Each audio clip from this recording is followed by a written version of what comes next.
There's a lot of talk about bucket lists, and they're all the rage right now, primarily because of the movie that was popular with Jack Nicholson and Morgan Freeman about a bucket list.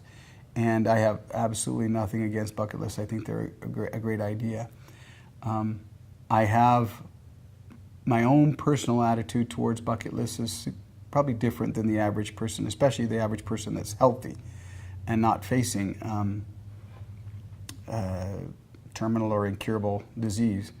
I think at first glance, people who aren't sick look at a bucket list and they think, that's a cool idea. There's some things I want to get accomplished before I go. And they start penciling down things like climbing Kilimanjaro and parachuting. And what I found is that healthy people seem to have significantly different bucket lists from people who are really looking death in the eye.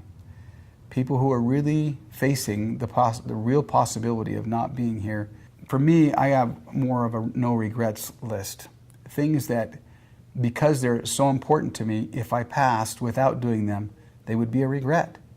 I can't imagine it being, oh man, I really regret the fact that I never climbed Kilimanjaro. For most people, if they were a mountaineer person and it's something that they've always dreamed of doing, that should be on their bucket list. But if it's just something that sounds romantic and I could tell people I climbed Mount Kilimanjaro, that doesn't seem to fit to me what a no regrets list would have on it. My no regrets list includes primarily things about that I would do with family, accomplishments that include building character or leaving a legacy or building a memory with a family member that person can always have. Always remember, my 14-year-old, for example, loves to fish. He loves to fish. And on my no regrets list is to take my son to Alaska and spend a week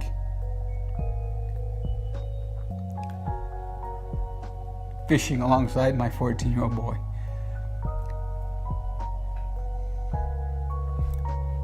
Talking about his goals and his hopes and his dreams. Discussing things that are important to him that are really hard to squeeze out of a 14-year-old teenage boy quite often. But I know that standing side by side on a river in Alaska, subjects could be breached, could be talked about that maybe wouldn't be spoken about otherwise. That's on my no regrets list. Now, when you look at a bucket list and see fishing for salmon in Alaska, that's significantly different than what I just described I want to do with my boy.